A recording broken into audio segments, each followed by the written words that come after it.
Ok,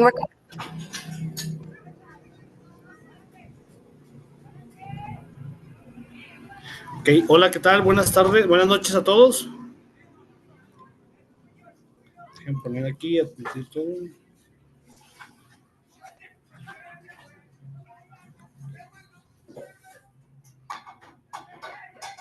Hola, hola, hola, ¿qué tal? Buenas noches a todos. ¿Qué tal? Buenas noches. ¿Qué tal? ¿Cómo están? ¿Todo bien? Espero se encuentren bien. Bueno, Muy bien, gracias a muy Dios. bien. Excelente, muy bien. Bueno, pues es un gusto volver a estar con ustedes, compartir este momento. Y fíjense que la semana pasada me acuerdo que quedó pendiente una pregunta. ¿Se acuerdan? No sé si ustedes recuerden. No me acuerdo ni quién hizo la pregunta, pero sí me acuerdo que quedó pendiente pues dar una respuesta acerca de cuáles eran algunos autores, ¿verdad? En específico, autores que han hablado acerca precisamente pues digamos, de los textos que son similares en cuanto a contenido y que son comparativos con el Génesis. No sé si recuerdan ustedes, la semana pasada precisamente veíamos que hay algunos textos babilónicos que son precisamente comparables con algunos pasajes bíblicos del Génesis. En concreto nos referimos al Enuma Elish, el Gilgamesh, y es también una de las epopeyas. Entonces, estoy compartiendo con ustedes en este momento en pantalla una página que se llama Aleph University. ¿Sí la ven en pantalla? ¿Sí se está compartiendo?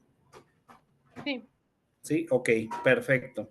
Entonces, esta página precisamente nos presenta, además de que nos presenta un desarrollo, digamos, del tema, también nos va presentando algunos autores. Quiero recorrer con ustedes precisamente este artículo que fue escrito por Rubén Bernal Pavón, como vemos aquí en pantalla, el 2 de marzo de 2022. Y en este artículo es precisamente donde podemos encontrar nombres de autores que han hablado acerca de esta comparativa entre el Génesis y algunos, vamos a decirlo así, algunos otros escritos de la época de los pueblos circunvecinos. Y si vamos a dar lectura rápidamente al texto, simple y sencillamente con el objetivo de que podamos recordar un poco de lo que habíamos estado viendo y al mismo tiempo también ver cuáles son los nombres de los científicos. De hecho, si leemos el texto precisamente, vamos a encontrar a lo largo del artículo nombres de estos autores, pero al mismo tiempo en la parte final, como cualquier artículo de investigación, encontramos lo que viene siendo la bibliografía, y en la bibliografía también encontramos vamos a decir, el elenco de autores que me habían pedido que les presentara. Aquí tenemos, a partir de aquí del número 1, comienza lo que es la bibliografía, va enumerando cada uno de los autores con los libros los libros o los artículos o páginas de internet que se utilizaron en el desarrollo de este artículo. Entonces podemos notar aquí, por ejemplo, John Piper, que es un pastor pentecostal, ¿verdad? Que precisamente tiene escrito sobre esto. Y aquí tenemos algunos otros nombres de autores, una larga lista que llega hasta el 24. Son 24 autores precisamente que podemos consultar, incluso vienen ahí las obras que se consultaron para el desarrollo de este artículo. Entonces, el link está aquí arriba, se los voy a dejar ahorita en este momento en el chat, lo voy a poner en este momento, lo voy a pegar, lo que es en el chat de la reunión de ahorita de Zoom, que déjenme hacerlo, y vamos a poner entonces...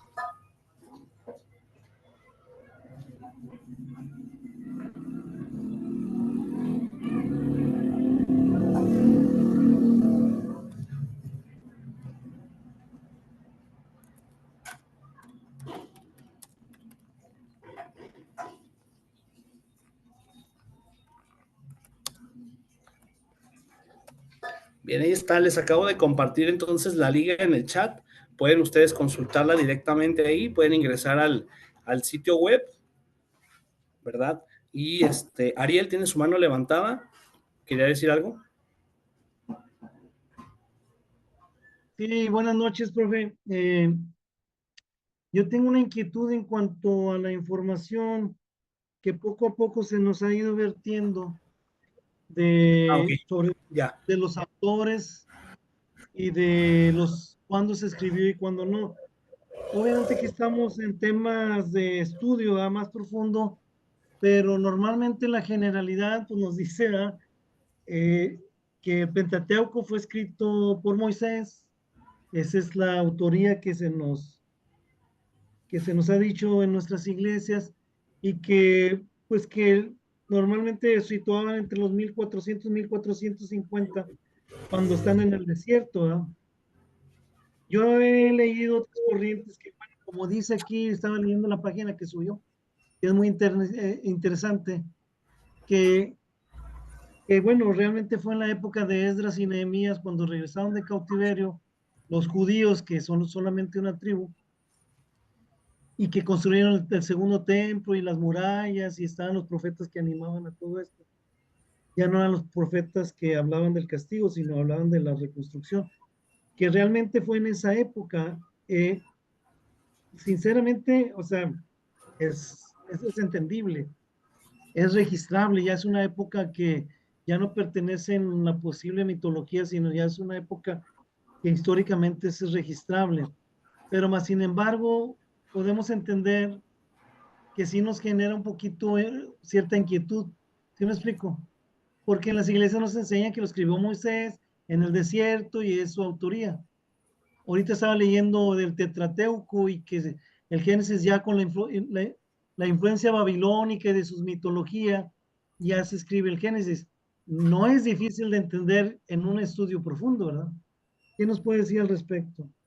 Sí, pues como les había comentado desde la clase de la semana pasada, de manera muy general, siempre se ha tenido en la tradición pues digamos, el reconocer a Moisés como el autor del Pentateuco. De hecho, en las diapositivas lo podemos revisar ahorita, o lo pueden ustedes revisar si ya descargaron la presentación. Eso es lo que dice. En general, y por tradición, se ha dicho siempre que Moisés es el autor del Pentateuco.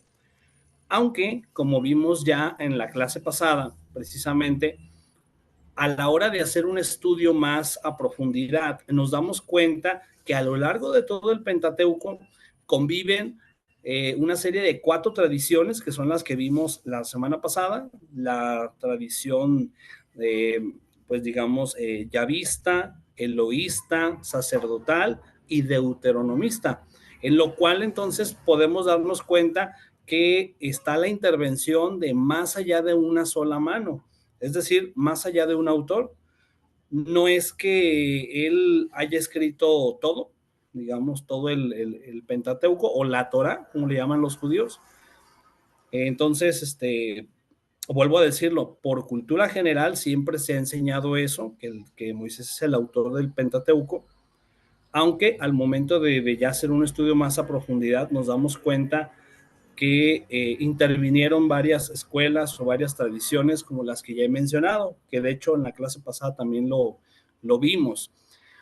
Eso no quita para nada, desde luego, la inspiración de las escrituras, como ya sabemos, independientemente de que haya sido una o varias personas los agiógrafos, ¿verdad? En este caso, eso no le quita para nada inspiración a la palabra de Dios. Y por otro lado también, recordar que el hecho de que algunas culturas, digamos, hayan servido de inspiración para escribir, en este caso, el Génesis, tampoco le quita inspiración divina. ¿Por qué? Porque a fin de cuentas, recordemos, y también lo mencioné en la clase pasada, está en la presentación PowerPoint, la Biblia no es un libro de ciencia, ni pretende serlo, no es un libro que nos diga, digamos, de manera puntual cómo fue creado el mundo, por ejemplo.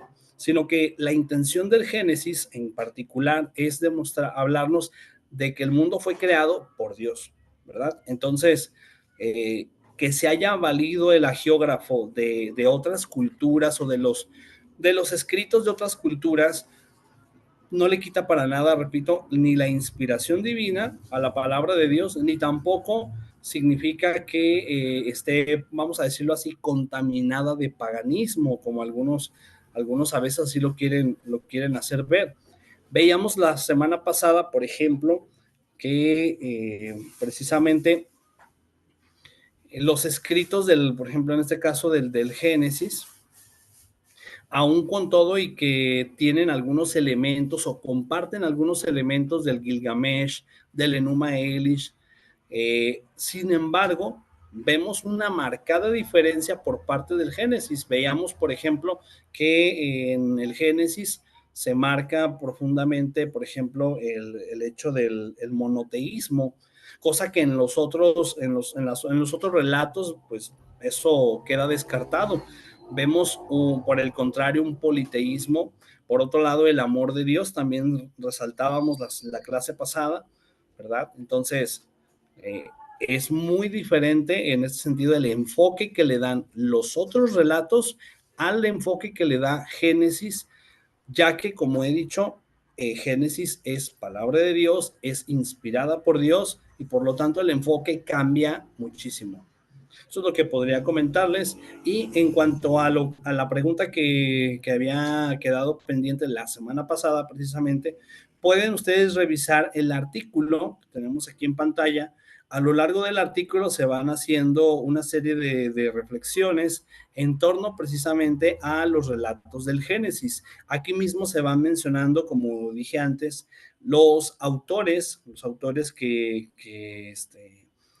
pues que de alguna manera han intervenido en el estudio, no digamos los arqueólogos que encontraron esto, no, sino más bien autores que han analizado, vamos a llamarlo así, han analizado pues digamos, los distintos ángulos de estos artículos.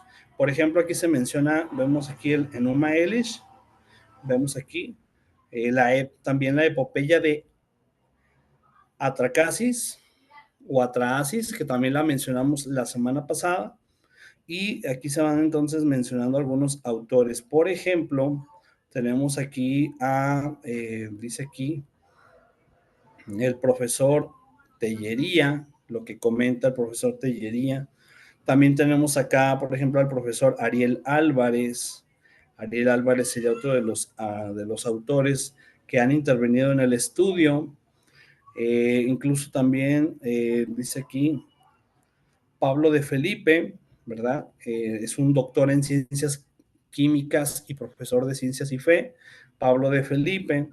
Y bueno, acá tenemos a otro más, por ejemplo, a Pablo R. Andiñach, ¿verdad? Dice que el relato bíblico de la creación no está exento de alusiones a los mitos cosmogónicos mesopotámicos, especialmente dice para establecer sus diferencias teológicas. Entonces, lo que les mencionaba hace un momento, aunque comparten algunos elementos con otros textos, sin embargo, la intención principal es, como dice aquí, marcar las diferencias teológicas que ya mencioné. Acá tenemos a otro autor, Wenham, dice, lo enuncia de un modo parecido. Wenham sería otro de los autores. Y así sucesivamente a lo largo de este artículo podrán ustedes darse cuenta de más autores. Por ejemplo, aquí está Hele Archer.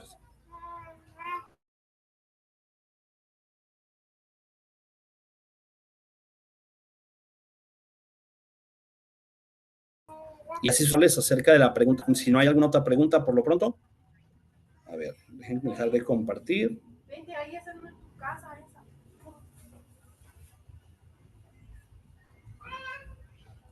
Bien, vamos iniciando con lo que es la clase del día de hoy.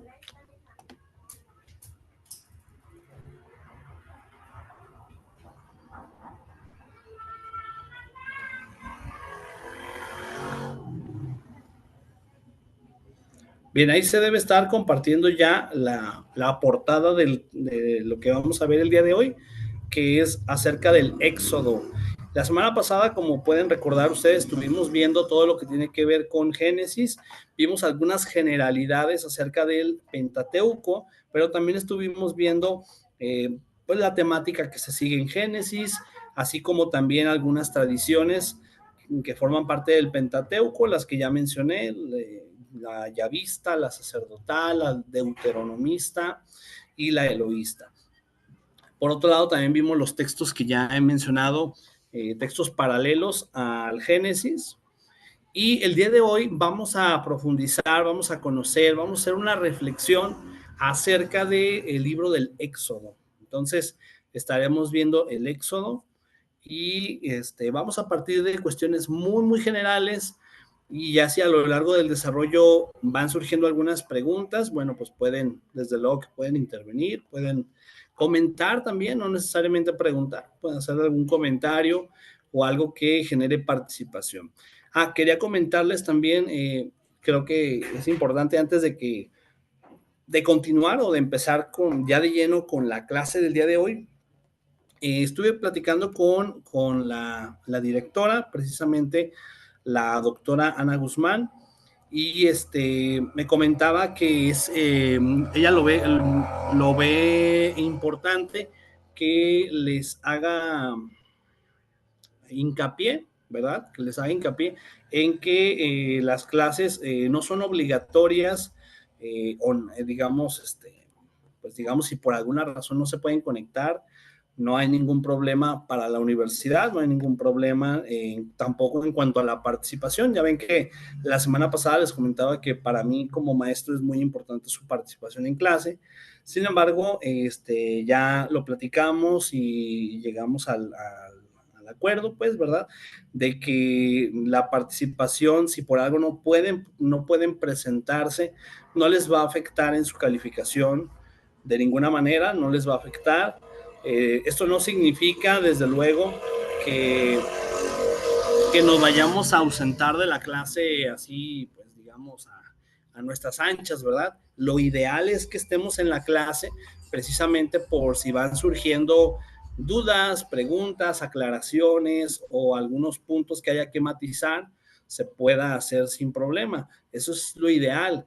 Sin embargo, como repito, si no se cuenta con el tiempo o no se puede tomar la clase por alguna razón, no hay ningún problema, no les va a afectar en su calificación, solamente pues presentar los trabajos, ¿verdad? En este caso, los trabajos que que les vaya yo indicando, ¿verdad?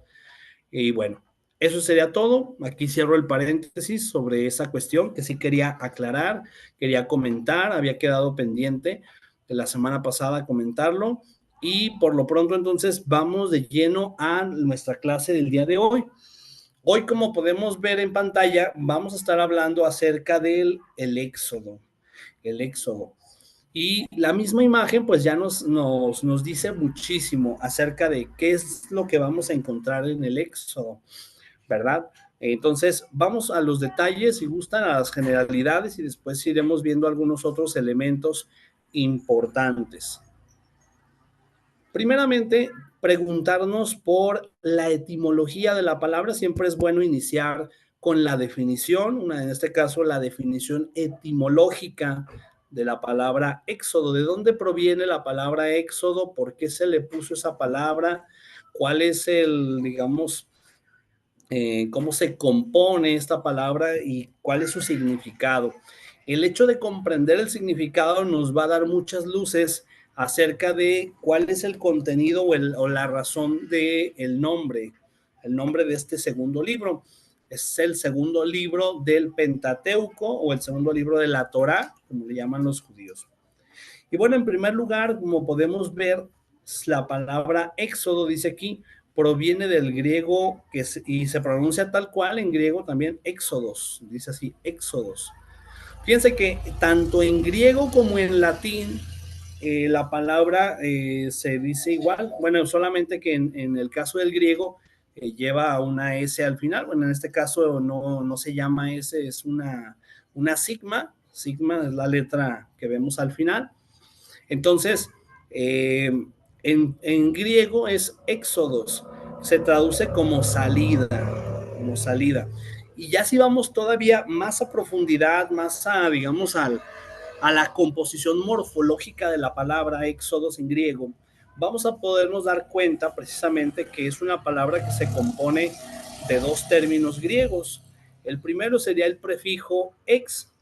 Ex significa fuera. De hecho, hasta en nuestro español, en el español que manejamos nosotros, estos prefijos han pasado también al español. Por ejemplo, cuando decimos estoy en un examen extraordinario, por ejemplo, ahí extra sería fuera de, ¿verdad? O en este caso, igual, o cuando decimos, por ejemplo, extra normal, es un evento extra normal, o sea, fuera de lo normal.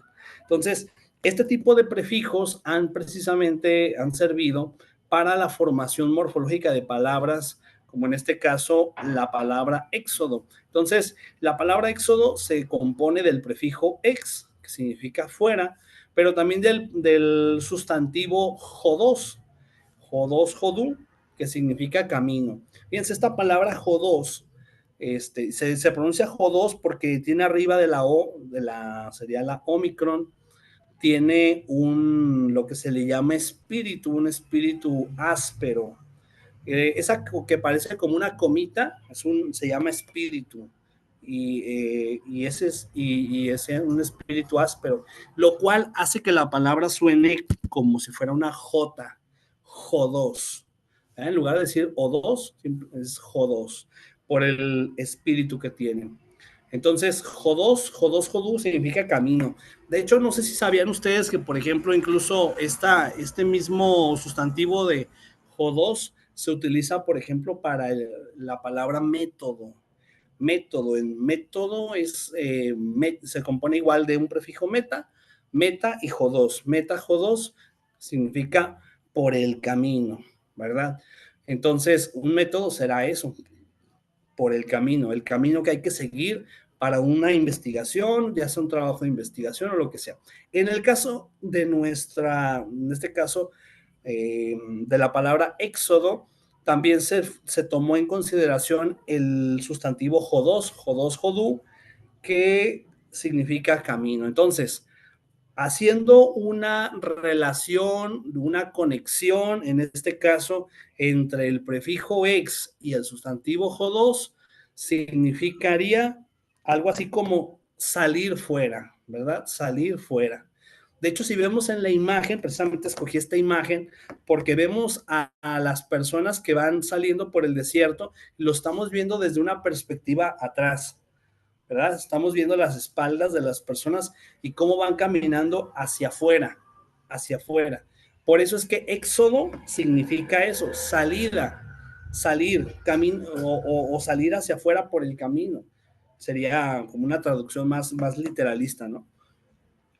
Entonces, se le puso precisamente a este libro, a este segundo libro de la Biblia, el nombre de Éxodo, precisamente porque significa eso, en español, salida, salir hacia el camino, hacia afuera. Recordemos nosotros que la semana pasada concluíamos precisamente, voy a darle un poquito hacia atrás, con que, voy a ir un poquito más hacia atrás, aquí.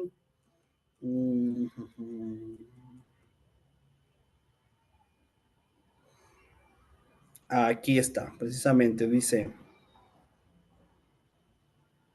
el libro en el punto 6 que estamos viendo en pantalla, dice, el libro termina con los descendientes de Jacob, dice, también llamados Israel, viajando a Egipto, donde establecen una buena relación con el faraón. Recordemos que el libro de Génesis concluye precisamente hablando en este caso, de la vida de José. Vemos aquí en la diapositiva de la semana pasada, del capítulo 37 al 50 de Génesis, se habla de José, la historia de José el soñador. Y lo estoy mencionando precisamente porque hay una conexión entre el libro del Génesis, entre cómo termina Génesis y Éxodo. Es una continuación vamos a decirlo así, vamos a establecer como una especie de puente entre Génesis y Éxodo. Génesis termina hablando precisamente de la vida de José, José el soñador. José era uno de los hijos precisamente de estos 12 hijos que tenía en este caso tenía, aquí dice Josué, bueno, Jacob, perdón, Jacob, Jacob tenía esos hijos, y de esos hijos uno de ellos era Josué, quien tenía muchos, vamos a decirlo así, tenía algunos sueños y él interpretaba sueños. Entonces, precisamente los hermanos le tenían envidia en este caso a José, porque la gente, pues a la gente siempre le ha gustado, ¿no? Lo novedoso, aquello que, en este caso, la interpretación de los sueños y lo consultaban y todo, y de alguna manera sentían cierta envidia por su hermano, tan es así que buscaron la manera de eliminarlo, la manera de matarlo. Gracias a Dios no lo lograron, no lograron esta muerte, pero sí lo vendieron como esclavo a unos egipcios. Entonces lo venden como esclavo y entonces conforme va pasando el tiempo, dice Génesis, José va encontrando gracia delante del faraón y entonces el faraón comienza a tenerle confianza, comienza a ser un hombre de confianza para el faraón, de manera que se gana digamos, pues la estima, vamos a decirlo así, la estima del faraón, la estima y la confianza del faraón. De manera que le llega a tener tanta confianza que lo pone como administrador, precisamente como administrador en este caso, pues de los bienes que tenían allí en el reino, por decirlo de alguna manera. Entonces, pasa el tiempo, recordemos, pasa el tiempo y entonces eh, los hermanos se ven en una situación muy difícil en la que hubo en todo el país, hubo hambruna. Es decir, no había, digamos, para poder surtir, no había para surtirse de alimento, de lo necesario para poder vivir. Y entonces se ven ellos en la necesidad de tener que ir a Egipto, donde sí había alimento. Así que el hambre los empujó, los llevó hasta Egipto. Ellos ya no se acordaban para nada, desde luego, de que habían vendido a su hermano, se habían olvidado por completo de aquella situación y lo que andaban buscando era precisamente alimento, alimento. Y en esa búsqueda, precisamente, van y dan sin querer con su hermano, a quien, por cierto, ya ni lo reconocen debido a que ha pasado tanto tiempo que sus rasgos físicos de la cara han cambiado y ya no lo reconocen. Y entonces él sí los reconoce y él comienza de alguna manera a ponerles pruebas, pues ahora sí que como una especie de me la hacen, me la pagan, ¿verdad? Unas pruebas precisamente para poder encontrarse con su padre. Ahora sí que más que por ayudar a sus hermanos, lo hacía porque quería volver a ver a su padre.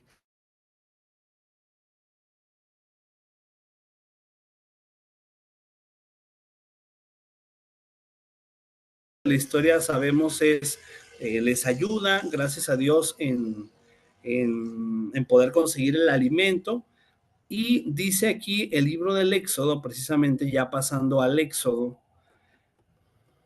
todo esto ya lo vimos la semana pasada, dice precisamente que pasaron muchas generaciones precisamente de estos hijos, de estos 12 hijos de Jacob, y entonces esas generaciones poco a poco fueron, pues digamos, haciéndose muchos, fueron multiplicándose, se hicieron numerosos, de tal manera que hubo un faraón, y así comienza el Éxodo hablando de que hubo un faraón que no conoció a José, es decir, no sé, obviamente pasaron muchas generaciones, no se acordaban, no era aquel faraón que conoció a José, aquel faraón que le tenía estima, confianza, admiración a José y que lo tenía como su administrador. No, todo eso ya había quedado en el pasado.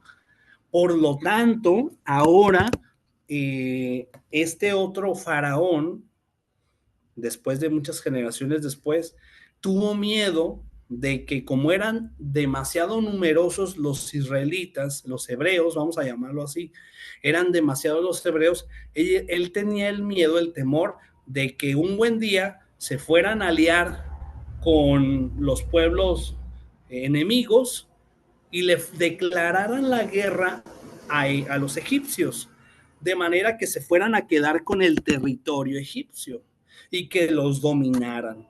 En aquel tiempo era lo más común, era lo más normal, precisamente darse cuenta de que había conquistas, ¿no? Conquistaban territorios, grandes territorios, y entonces nos podemos dar cuenta precisamente que fue este temor el que empujó al faraón a someter a los hebreos en esclavitud. Los someten en esclavitud, precisamente previniendo que ellos tomen la iniciativa de unirse a sus pueblos enemigos y entonces esclavizar a los egipcios.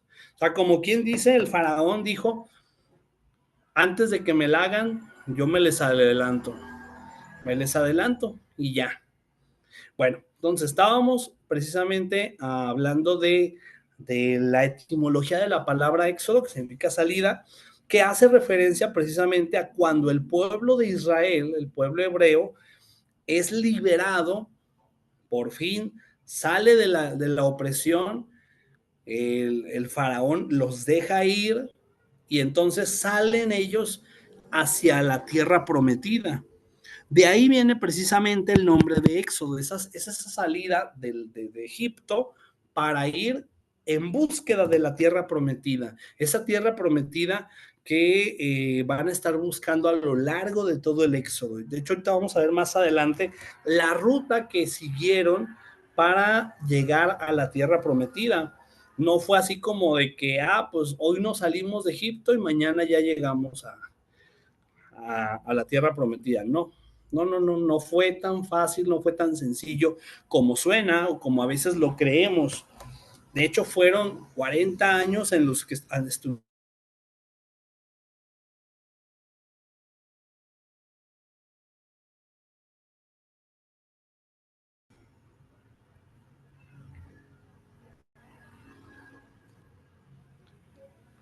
Hola.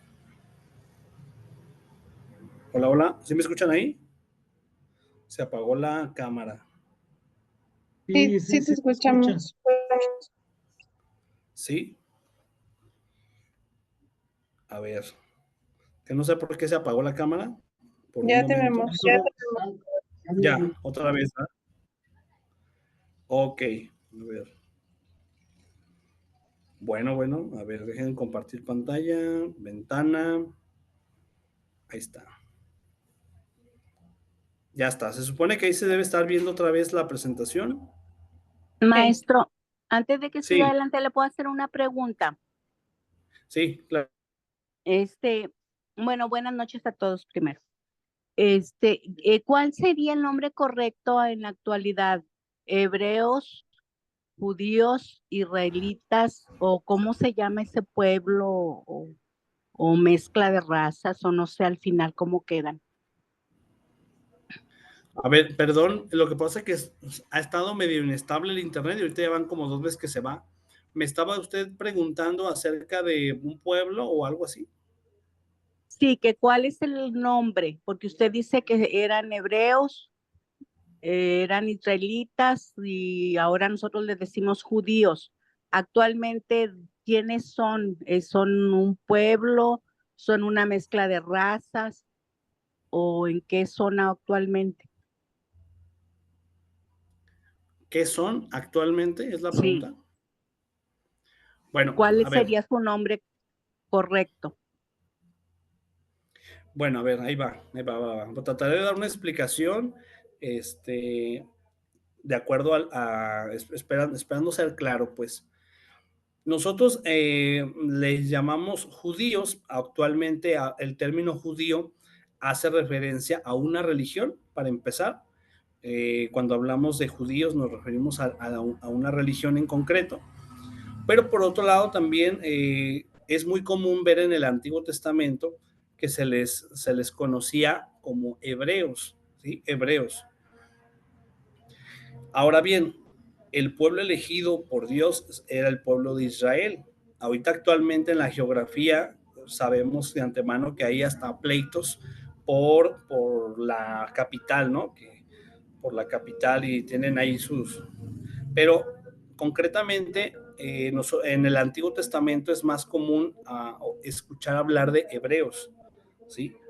Aunque nosotros en la actualidad, digamos, de manera indistinta a veces decimos judíos, hebreos, de manera indistinta, aunque, repito, judíos pues hace referencia más en este caso actualmente a una religión, en este caso los judíos, los que pertenecían al territorio del pueblo de Israel.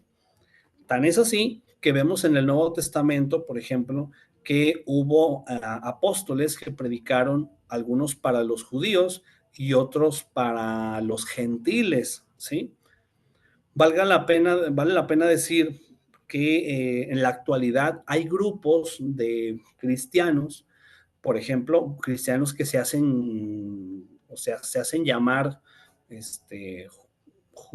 son como judaizantes, es el término que he escuchado, les llaman judaizantes. O sea, son personas que se dicen cristianos, pero al mismo tiempo quieren conservar las costumbres o las leyes o las tradiciones judías, cuando en realidad, pues nosotros no somos judíos. Para empezar, somos mexicanos, nuestra nacionalidad es ser mexicanos, ¿verdad? No ser judíos. Nosotros no somos judíos porque no vivimos en Judea, no vivimos en Judea, no vivimos en el pueblo de Israel. Nosotros, en todo caso, somos clasificados como gentiles. Gentil es aquellos que no son del pueblo judío, ¿sí? Entonces, lo digo solamente como un comentario de paso, que hay quienes queriendo son judaizantes, por así decirlo, pero en realidad, pues nada que ver. ¿Por qué? Porque las leyes que en un determinado momento se establecieron en el Antiguo Testamento, como lo vamos a ver la siguiente semana, por ejemplo, en el libro del Levítico, son leyes que se establecieron para el pueblo de Israel, no para los demás pueblos. Por lo tanto, nosotros que no somos judíos, no somos hebreos, nosotros no tendríamos, no habría ninguna razón de ser para seguir esas prácticas, ¿verdad? Que de hecho, pues ya quedaron abolidas. ¿Por qué? Porque en el Nuevo Testamento estamos en el tiempo de la gracia y pues eso ya no aplica para nosotros. Bueno, espero haber sido claro con la respuesta. No sé si respondo o no. Sí, gracias, maestro. Entonces el judaísmo es la religión. Y si alguien quiere, si alguien quiere abrazar la religión como quiera, no se convierte en judío. Alguien puede abrazar la religión judía, ¿verdad? Aún siendo de otra nacionalidad, pero no sería hebreo. No sería hebreo, por lo tanto tampoco sería de la religión judía, ¿verdad? Repito, actualmente, sobre todo por cuestiones de estudio, generalmente equiparamos los términos hebreo y judío, pero en realidad, siendo específicos y claros, judíos es una religión, es el nombre de una religión, ¿verdad? Cristo mismo era judío. Entonces, para que lo tengamos en claro, más bien el término, digamos, haciendo referencia al pueblo, a los habitantes del pueblo, independientemente de la religión, sería hebreos. Por eso decía ahorita hebreos. Bien, Ariel tiene su mano levantada también. ¿Quería comentar algo? ¿O se le olvidó bajarla? No. Sí, lo que se me olvidó fue una pregunta. No se crea. retomando un poquito lo que hablamos al principio de las corrientes que influyeron en la escritura del Pentateuco, y que el Génesis pudo haber sido escrito después de como dice la corriente deuteronomista, que primero era un tetrateuco, que es lo que alcancé a leer y entender. Si ubicamos la escritura y la conformación total del Pentateuco en la época de Esdras, que los mismos judíos consideran el segundo Moisés, el que regula nuevamente el pueblo judío que regresa de cautiverio, ¿no sería que acomodaron un poquito el asunto para que coincidiera? Porque yo me acuerdo como que en Génesis, que Dios le habla a Abraham y le anticipa que su pueblo será esclavo 400 años, ¿verdad? O sea, sí me explico, o sea, si entendemos que el Génesis se conformó muchos siglos después y se regresa, entonces como que corremos el riesgo de decir, bueno, ahí le dieron una acomodadita. No sé si me explique. Sí, creo que sí.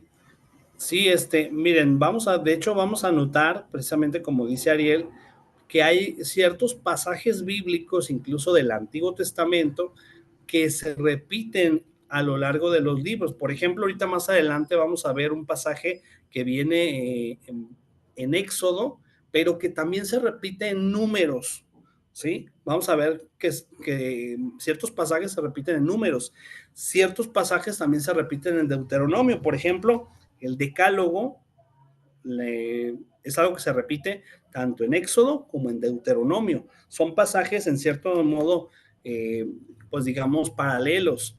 Entonces, no sería raro entenderlo así como dice Ariel, que como que precisamente no el hecho de que estén en ese orden significa que en ese orden se escribieron, sino que puede ser que hayan sido precisamente como una especie de acomodados. Por eso es que coinciden esos pasajes, son pasajes paralelos, ¿verdad? Bueno, eso sería lo que quería comentar. Entonces sí, puede ser que sea así, como dice No, Ariel. nomás quería comentar algo en cuanto a la pregunta de Maruca, si me lo permite. Sí. El pueblo de Israel ha tenido en la historia diferentes nombres, ¿no? Hebreos es el más antiguo, que viene de un ancestro de Abraham, de Eber. A partir de ahí surgió el nombre de Hebreos, Hebrim, dicen ellos. Cuando se conforma, luego nacen los 12 tribus de Israel. Israel es una persona, pero también es el pueblo, pues ahí son israelitas. Pero muchos años después, el reino se va a dividir, reino del norte y reino del sur. El reino del sur van a ser, del sur, perdón, se van a llamar judíos porque ahí queda Judá y Benjamín. Y el reino del norte se va a llamar Israel, pero son diferentes nombres en diferentes épocas de, de la historia de Israel. Las 10 tribus del reino del norte, casa de Israel, se pierden, creo que es Nabucodonosor el que los pierde, y Judá regresa y ya no regresan como judíos, ya no son Israel. El Estado, y se vuelve una religión, como dice el profe, el Estado israelí, bueno, eso es otra cosa, ¿verdad? Se conforman en 1948, las Naciones Unidas les vuelven a dar el terreno y como dice el maestro, pues ahí se están peleando todavía después de siglos y siglos. Entonces los nombres se pertenecen a cada época y tienen un significado, ¿verdad? Nada más era eso. Sí, muchas gracias, efectivamente. Vamos a avanzar, si gustan, en la presentación de la clase de hoy. Vamos hablando del propósito del Éxodo. ¿Cuál es el propósito, el objetivo con el que el mismo, digamos, autor, o más que el autor, más con el que se escribe el libro del Éxodo? Y para ello le voy a pedir a uno de ustedes que nos haga favor de leer. A ver. Yo puedo leer. Dalia, adelante, por favor. El principal propósito del Éxodo es mantener vivo en la memoria del pueblo hebreo el relato fundacional de dicho grupo como nación, a partir de la salida de Egipto. Una vez libre y dirigiéndose hacia la tierra prometida, el pueblo israelita adquirió por primera vez conciencia de su unidad étnica, filosófica, religiosa y nacional, dado que el libro del Éxodo se refiere a la esclavitud de los hebreos en Egipto y la epopeya que condujo a liberarlos de tal condición, haciendo de ellos un grupo libre con identidad nacional propia y a su vez provisto de ley. Muy bien, gracias. Entonces, en resumen, podemos decir que este es el propósito del Éxodo. Como podemos ver en las mismas imágenes, dice ahí, mantener vivo en la memoria del pueblo hebreo el relato de dicho grupo como nación. Es decir, para ellos, en su historia, en la conformación del pueblo, es muy importante. Tan es así que ellos lo celebran con una cena. Ustedes saben, para ellos el hecho el éxodo, la salida, la liberación de la esclavitud, es algo que ellos celebran con lo que llaman la Pascua, ¿verdad? Ese paso de la esclavitud a la libertad. Para ellos es entonces un texto de suma importancia, precisamente por lo significativo que representa, que es para ellos el hecho de haber salido, haber sido liberados, y ellos ven en este acontecimiento histórico ahora sí que la mano de Dios directamente, porque una cosa, y ahorita lo vamos a ver más adelante en la historiografía, una cosa es ver el evento simple y sencillamente, digamos, con ojos seculares, simplemente pues salieron. De hecho, más adelante vamos a ver en la historiografía que algunas teorías dicen que incluso no los liberaron, más bien fueron expulsados. O sea, no es lo mismo ser liberado, no es lo mismo te doy chance, Dios te libera, que no, pues te corrieron. O sea, aquí tiene mucho que ver el enfoque que le da el pueblo de Israel, el pueblo hebreo, vamos a llamarlo así, el pueblo hebreo, el significado que le da y cómo eso representa, como dice aquí, la unidad étnica, es decir, como nación, filosófica, religiosa y nacional. O sea, veamos todas las implicaciones que tiene para ellos como nación, como pueblo, las implicaciones religiosas, las implicaciones incluso culturales que tienen para ellos. Entonces, es importante considerar que este texto está escrito con este propósito, o por así decirlo, es la intención con la que ha sido escrito, el enfoque, quizá creo que es la palabra más adecuada, este es el enfoque que se le está dando a este gran acontecimiento. Mantener vivo en la memoria del pueblo el relato fundacional de dicho grupo como nación. Recordemos que si bien es cierto que en el Génesis hemos visto que Dios constituye un pueblo elegido con Abraham, siendo nuestro padre en la fe. Sin embargo, vamos a ver cómo Dios a ese pueblo que en su momento Abraham le dijo, va a ser un pueblo numeroso, cómo es que poco a poco va llevando a ese pueblo, vamos a decirlo así, de la mano, lo va llevando de la mano, hasta que llegan a conquistar la tierra prometida y después todavía más hacia allá, más allá de una simple tierra, llegan a la salvación que nos trae Cristo.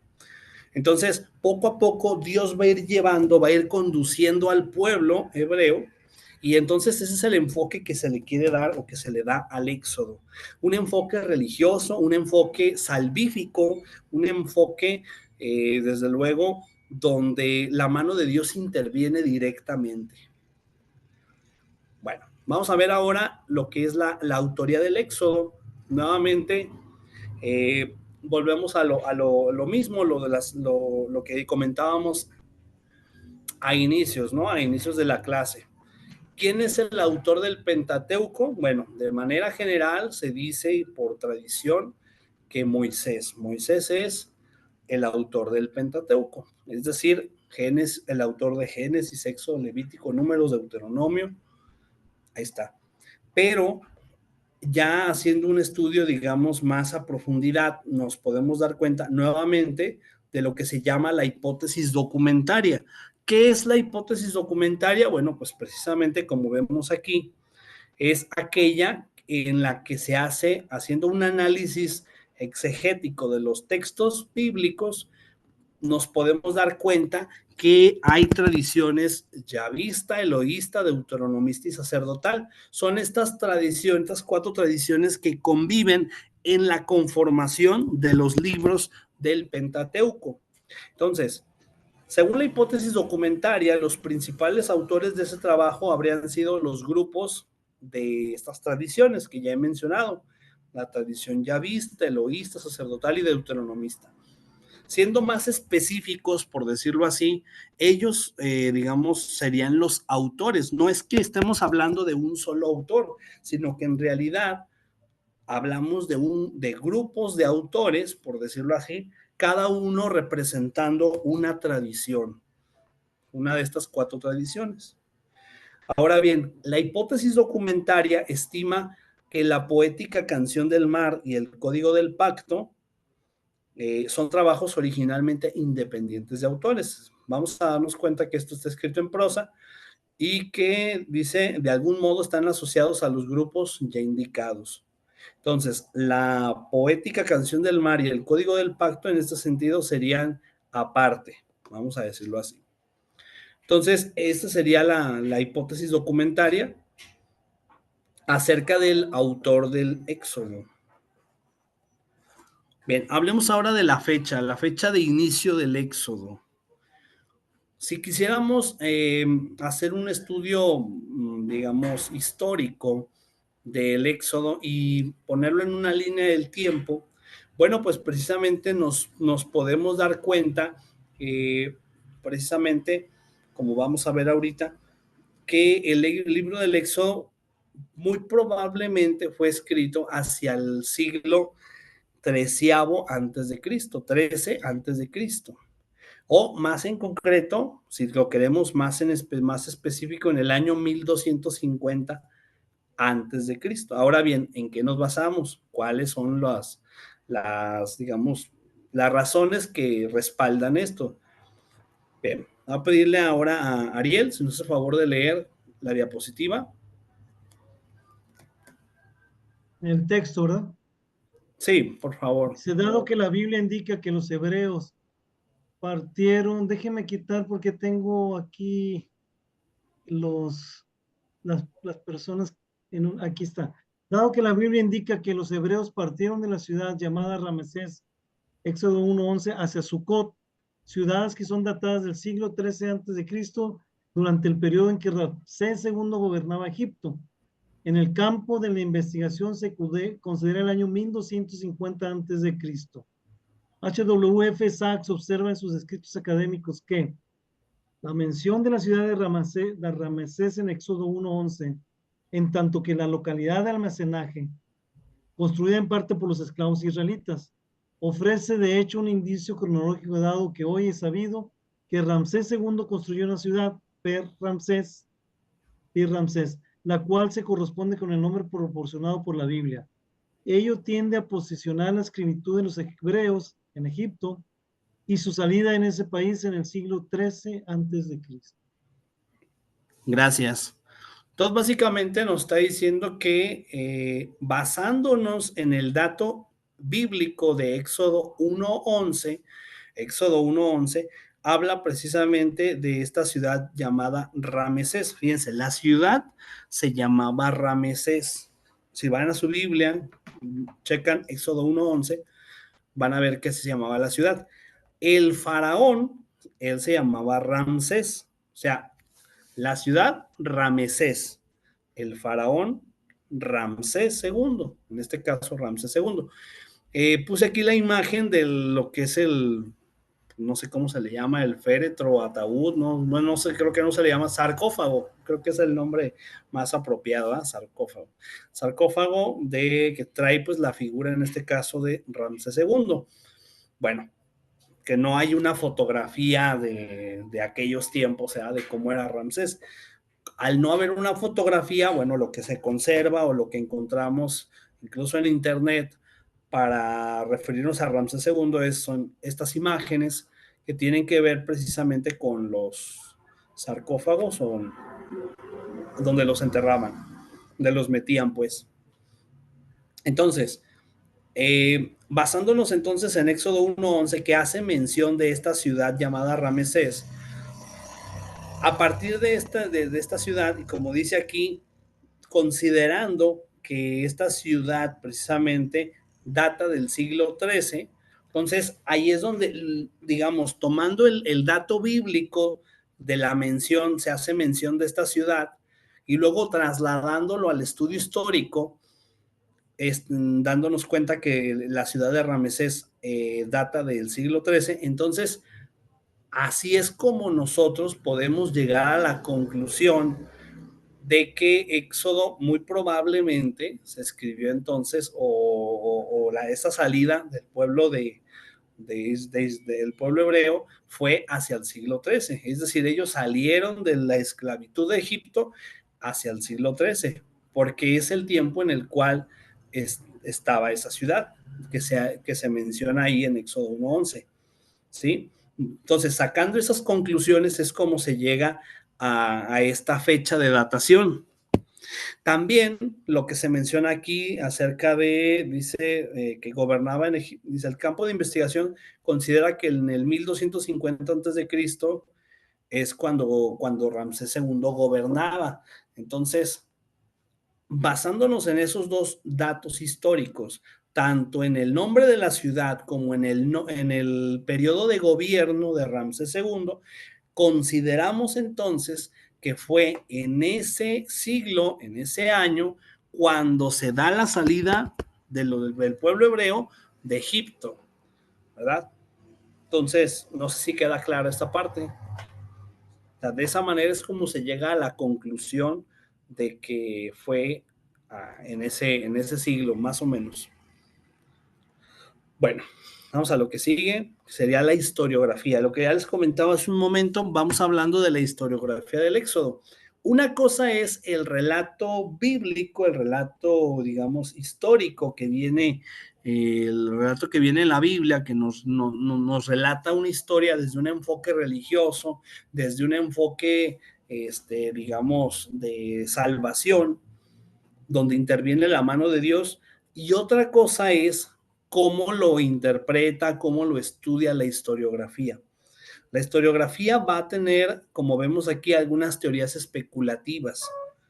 Concretamente vamos a ver dos teorías especulativas acerca de la historiografía del Éxodo, que muchas de las veces pueden distar o no del relato bíblico, del relato religioso. Y bueno, en primer lugar, podemos ver que se menciona ahí, dice, la posible historicidad del evento ha dado lugar a diferentes teorías especulativas.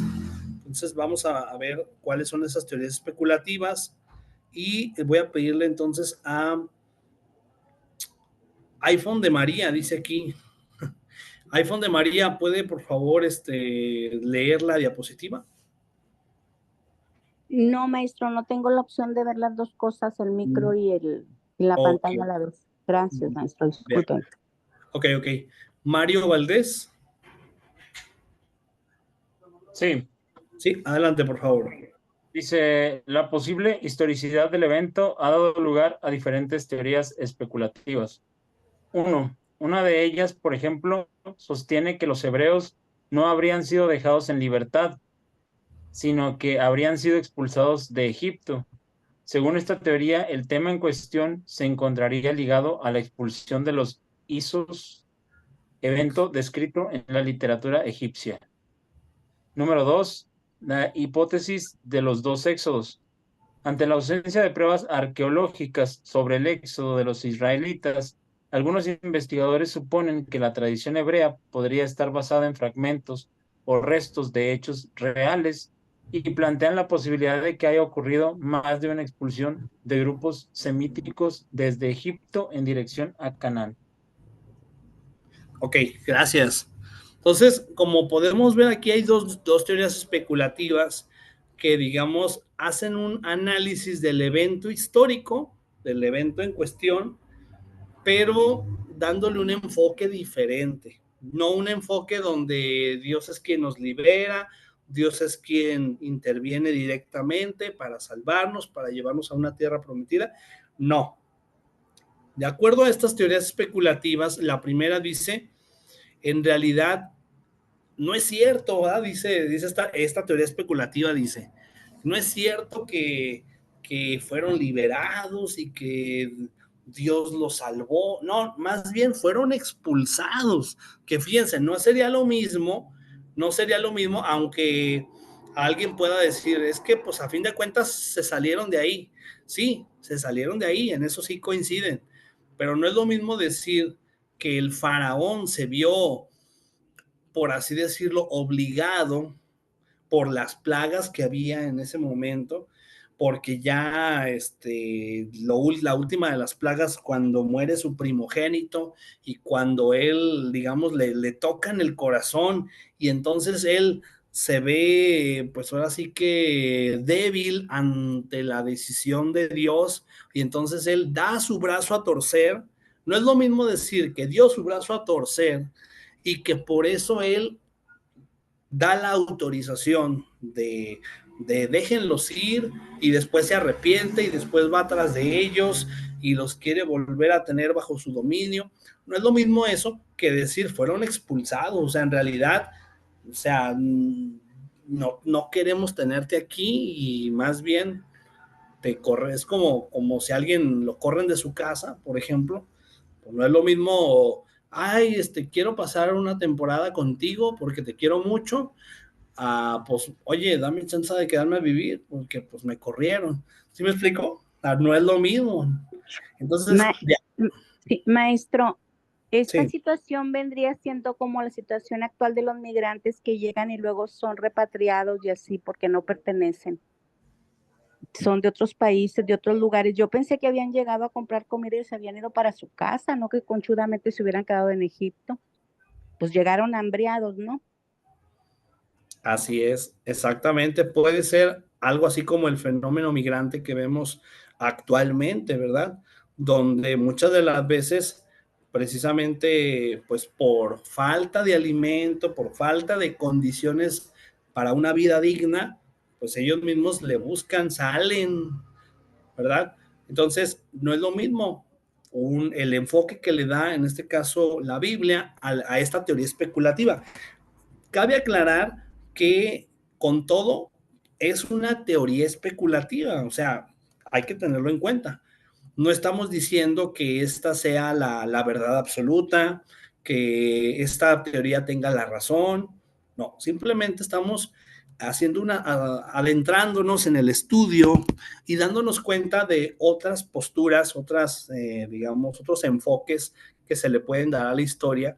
En este caso, basándonos en esta teoría que no deja de ser especulativa. A fin de cuentas es especular. No hay un dato certero que nos pueda demostrar que esto es la verdad absoluta. Esto es una teoría especulativa y listo. La segunda teoría especulativa que ya leyó nuestra compañera, no sé, hipótesis de los dos éxodos, donde dice que no solamente fue una salida, sino que fueron dos o más. De hecho, aquí dice en la parte de abajo la posibilidad de que haya ocurrido más de una expulsión de grupos semíticos desde Egipto. Entonces, muy probablemente se dieron, no fue una sola salida en la que todos salieron juntos como pueblo unido, no, probablemente hubo varios momentos en los que estuvieron saliendo. Aquí dice dos éxodos, pero también hay teorías, ya no la puse aquí, pero hay otras teorías que hablan de que en realidad fueron muchos éxodos. O sea, fueron saliendo en pequeños grupos, por decirlo así, y y no fue una sola salida, no fue una sola, sino que hubo más allá de una sola salida, hubo dos o más. Y como dice aquí, esto está basado en fragmentos o restos de hechos reales que plantean la posibilidad de que esto haya ocurrido, de que haya ocurrido una expulsión. Fíjense cómo dice aquí una expulsión, o sea, nuevamente se habla de una expulsión, no de que los dejo ir porque pues Dios tocó mi corazón y me doy cuenta que es la voluntad de Dios, y no, sino que aquí se habla de una expulsión, o sea, de un fenómeno que tiene que ver más bien con cuestiones de tipo político, ¿verdad? Puede ser. Bueno, ahí está, dos teorías especulativas en torno al evento del Éxodo. Bien, vamos ahora a adentrarnos un poquito ya, vimos algunas generalidades, adentrarnos en el contenido, en los pasajes bíblicos que encontramos aquí. Y por principio de cuentas, habría que decir que se trata de un libro que contiene 40 capítulos. Cabe recordar que en su momento, pues, la Biblia o en general pues, no fue escrita con capítulos y versículos, ¿verdad? La cuestión de los capítulos y versículos vino mucho después, o sea, eso ya fue mucho tiempo después, no tengo ahorita el dato exacto de en qué año, quién y todo, pero sí, eso fue algo muy posterior. Sin embargo, si consultamos nuestras Biblias, nos podemos dar cuenta de que el libro del Éxodo cuenta con 40 capítulos. Ha sido, digamos, pues enumerada con 40 capítulos. Y a lo largo de estos 40 capítulos tenemos aquí en la diapositiva un pequeño resumen, así muy general, pero de veras que es muy general, porque ahorita vamos a ir viendo ya más a detalle en las siguientes diapositivas el contenido. En general, podemos decir que en estos 40 capítulos lo que vamos a encontrar es, para empezar, a los israelitas que abandonan la esclavitud de Egipto. Decíamos, precisamente el nombre de Éxodo le viene de ahí, de la salida, esa salida que hacen, salen de Egipto, de la esclavitud en Egipto, gracias a, dice aquí, a Yahvé, ¿verdad? Bueno, ya no me voy a meter en la explicación del nombre de Yahvé, ya vimos la semana pasada que de acuerdo a la tradición se le da un nombre diferente a Dios. Algunos los llaman Yahvé, otros los llaman Elohim, otros simplemente mencionan el tetragrama, en fin, ahorita le vamos a llamar Yahvé, porque aquí lo dice así. Luego también vamos a encontrar a lo largo de este libro, que Dios envía las 10 plagas, las plagas precisamente que ya conocemos, con las cuales finalmente el faraón termina pues dando la autorización, vamos a decirlo así, de que sea liberado el pueblo de Israel. Entonces es así como entonces guiados por Moisés viajan hacia el monte Sinaí, donde precisamente en el monte Sinaí reciben lo que se llama los 10 mandamientos o el pacto mosaico, como también se le puede denominar, y ahí es donde se establece una alianza, un pacto entre Dios y el pueblo. Dios y el pueblo teniendo desde luego como intermediario a Moisés. Luego también vemos las instrucciones que va dando Dios para construir el tabernáculo. De hecho, ahí en la imagen aparece lo que es el tabernáculo, con todo y lo que conlleva el tabernáculo, ¿verdad? También el arca de la alianza, se me olvidó por un momento, el arca de la alianza, ¿verdad? También, entonces se dan las instrucciones para la construcción del primer tabernáculo, y luego también vemos el episodio del becerro de oro, en el cual el pueblo hebreo, ante la desesperación de encontrarse en una situación precaria, de camino, pues terminan adorando a un becerro de oro. Y finalmente vemos la cuestión que tiene que ver con todas las instrucciones, las indicaciones acerca de la vestimenta sacerdotal y los objetos rituales del tabernáculo. Pues de manera muy, muy general, podemos decir que ese es el contenido de los 40 capítulos que vamos a encontrar en Éxodo. Vamos ahora sí a cuestiones más específicas, más claras. En cuanto a la estructura, tenemos aquí en esta diapositiva, vamos a ir viendo en las siguientes diapositivas, ahora sí que pasajes bíblicos con capítulo y versículo, precisamente, más específicos acerca de el desarrollo temático, o más que desarrollo temático, el desarrollo de pasajes que encontramos en el Éxodo. Y en primer lugar, como número 1, tenemos lo que se llama la opresión en Egipto. De hecho, vemos la imagen acá de este lado. Vemos a los egipcios con un egipcio con un látigo.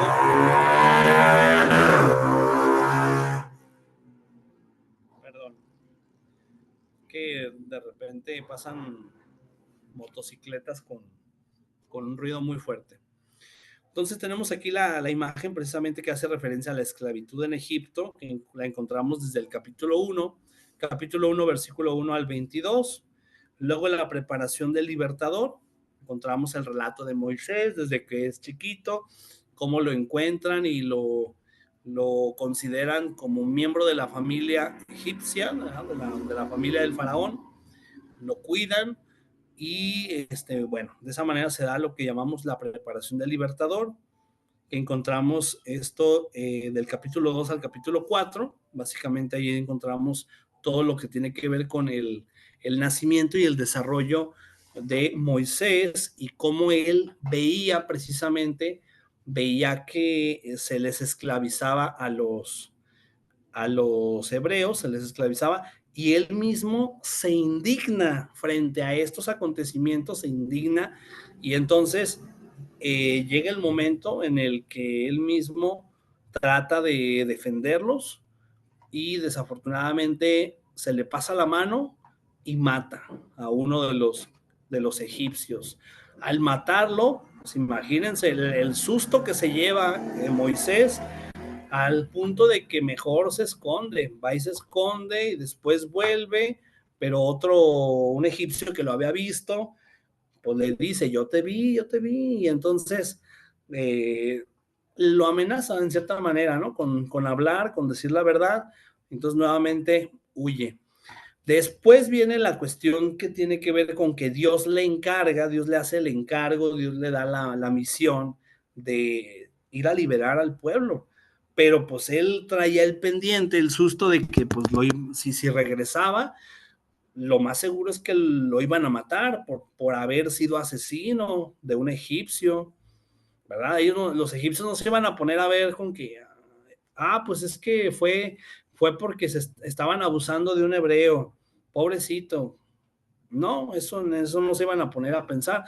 Lo único que iban a ver era que Moisés había asesinado a un egipcio y por lo tanto merecía la muerte. Entonces, luego vemos en el capítulo 5 la lucha contra el opresor, dice la lucha contra el opresor. Desde el capítulo 5 hasta el capítulo 11 encontramos precisamente lo que tiene que ver con cómo en este caso Moisés va y habla con el faraón, quiere convencerlo y se da una serie de situaciones complicadas ahí en las que el faraón pues obviamente no a la primera dijo, sí, pues váyanse y ya, los libero, los dejo en libertad y ya.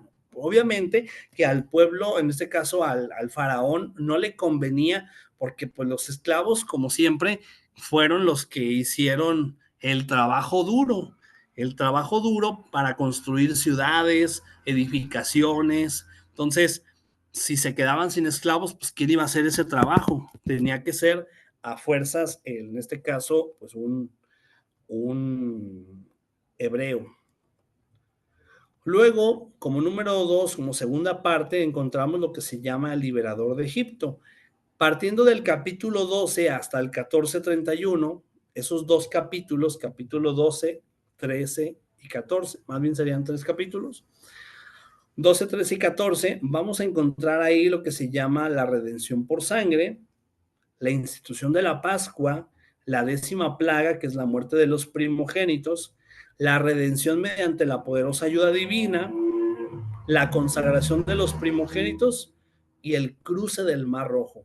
Hacia el capítulo 13, 17 al 14:31 encontramos ahora sí el éxodo como tal, el cruce del Mar Rojo. Por eso puse aquí la imagen, el cruce del Mar Rojo, ¿verdad? Este fenómeno que hasta la National Geographic ha estudiado, si fue posible que se abrieran las aguas en dos para que pudieran pasar los hebreos.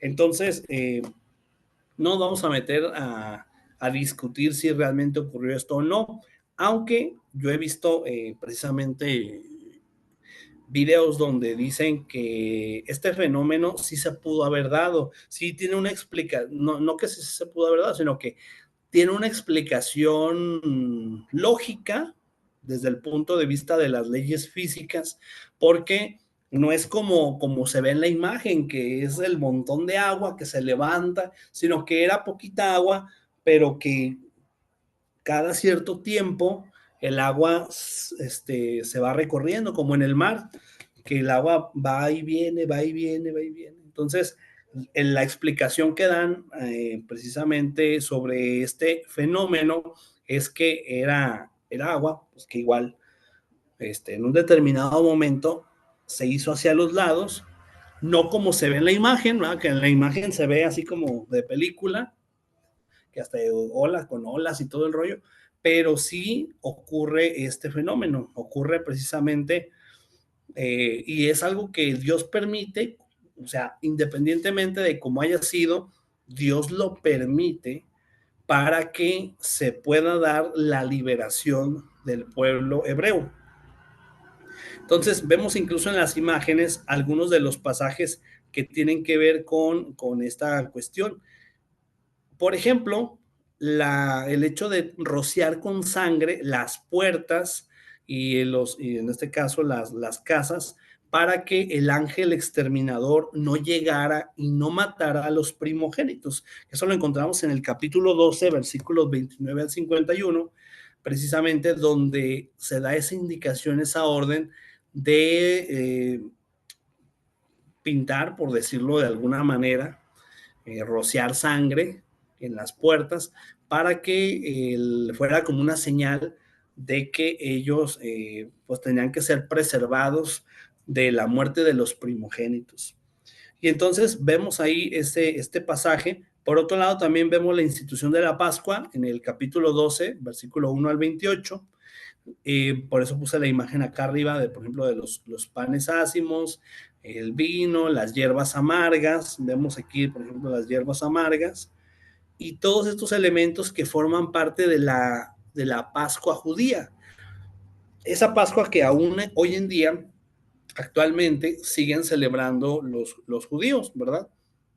Ellos celebran la Pascua judía de acuerdo a las indicaciones que se dan en Éxodo 12, 1 al 28, donde se dan indicaciones muy claras de cómo debe ser el alimento que se utilice, ¿verdad? En este caso, la carne de carneros, las hierbas amargas, los panes sin levadura, y bueno, todas las indicaciones que conlleva esto. Luego, hacia el capítulo 15, del capítulo 15 al capítulo 18, vamos a encontrar en primer lugar lo que se llama el canto triunfal de los redimidos. En este cántico, en el capítulo 15, vamos a encontrar precisamente que es el cántico de Moisés y de María. Cuando hablamos de María, no nos estamos refiriendo a la Virgen María, a la Madre de Jesucristo nuestro Señor. No es esa María, es otra María. ¿Cuál María? Es una profetisa que era hermana de Aarón. Bueno, pues aquí en el capítulo 15, del 1 al 21, encontramos el canto triunfal de los redimidos. Ese canto que hacen precisamente, pueden ustedes dar lectura del el canto que hacen precisamente celebrando, cantando la liberación del pueblo hebreo, la liberación del pueblo, y entonces es una forma de celebración, de regocijo, de alegría, si ustedes lo quieren, de dicha. Y este cántico de Moisés habla precisamente de eso, habla de cómo Dios intervino con su mano poderosa para salvar, para redimir, en este caso, para salvar al pueblo de la esclavitud. Luego también vemos en esta tercera parte los redimidos, dice, puestos a prueba. Entonces, son puestos a prueba porque precisamente ustedes saben que caminar por el desierto, pues no debe ser nada fácil. No debe ser nada fácil, ¿por qué? Pues porque la temperatura es extrema. En el día, demasiado caliente. En la noche, demasiado frío. Entonces, para empezar, la temperatura. Otra cuestión, pues el agua escasea. Entonces, estar bajo el sol, caminar bajo el sol y no tener agua o no tener al menos el agua suficiente, pues fueron pruebas que tuvieron que ir superando de alguna manera el pueblo de Israel o el pueblo hebreo. Y luego vemos la llamada prueba amarga en el capítulo 15, del 22 al 27, el hambre, la sed. Y bueno, finalmente vemos el conflicto que surge, ¿verdad? A raíz de esto. O sea, hubo un momento en el cual el pueblo, digamos, renegó de su liberación. Ellos decían, bueno, en Egipto, aunque éramos esclavos, pero por lo menos teníamos agua y alimento para nosotros y nuestra familia. Aquí nos vamos a morir de hambre y de sed. Entonces, vemos por así decirlo, el descontento del pueblo y cómo muchas de las veces ellos mismos renegaban de Dios, de ese regalo que les había hecho Dios de liberarlos, porque pues ellos se veían en una situación muy complicada al no tener agua, no tener alimento, al no tener incluso estabilidad, porque caminaban y caminaban y caminaban y nomás no se veía para cuándo encontrar la tierra prometida. De hecho, llegaron hasta a dudar de la autoridad de Moisés, como saben. Y finalmente en el capítulo 18 encontramos lo que se llama el gobierno de los redimidos. Vemos entonces en Éxodo 17 cómo finalmente Dios les provee de agua para que ya no estuvieran renegando, ¿verdad? O sea, Dios ve la necesidad, en este caso del pueblo hebreo, y los provee de agua. Como vemos aquí en la imagen, les da agua de una roca. Y bueno, ahí está. También al mismo tiempo se habla de Jetro, el suegro de Moisés. Por si habían escuchado hablar de Jetro, bueno, se trata precisamente del suegro de Moisés, aquí lo vemos. Y bueno, vamos al mismo tiempo también los provee del alimento. Lo que vemos en esta imagen que tenemos aquí en pantalla, donde se ven unos platitos con un alimento blanco, es lo que llamamos el maná. Por si no conocían ustedes el maná, bueno, pues este es el maná, más o menos así luce el maná, que en este caso fue el alimento con el cual Dios fue proviendo su providencia, vamos a decirlo así, al pueblo hebreo. Les dio el maná y les dio el agua.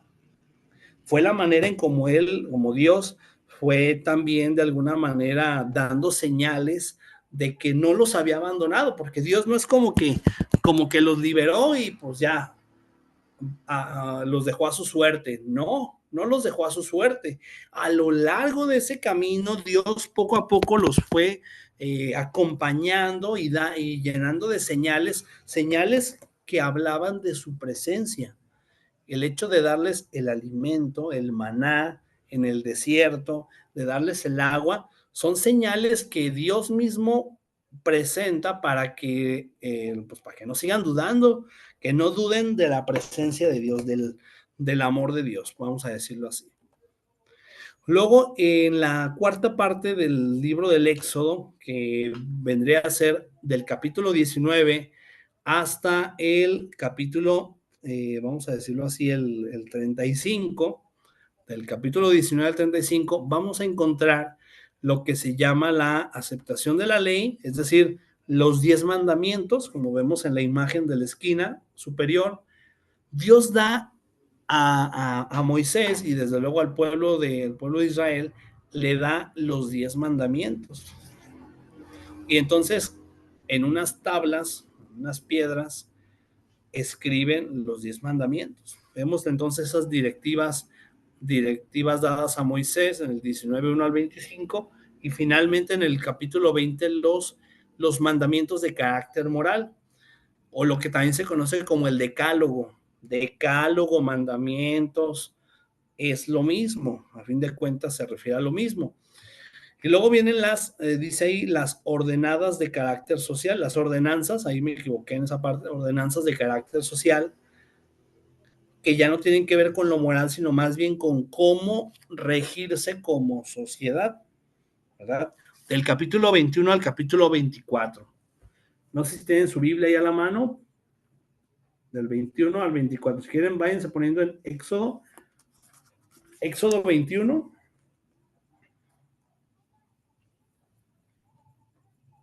Por ejemplo, en el 21, hablando precisamente de las ordenanzas de carácter social, se menciona a los esclavos. ¿Cómo debe de ser la relación con los esclavos, por ejemplo? Y luego se empieza a hablar de cuando en la sociedad uno le falta el respeto, por ejemplo, a una persona, a un miembro de la sociedad, a un hermano, ¿cuáles serían las sanciones o la forma de redituar el mal que se hizo? O sea, ¿cómo voy si yo le robé a una persona, por ejemplo, pues le tengo que restituir lo que le robé, ¿sí? Entonces, del 21 al 24 vamos a encontrar precisamente una serie de indicaciones en las cuales Dios deja en claro sobre todo esta cuestión de la restitución.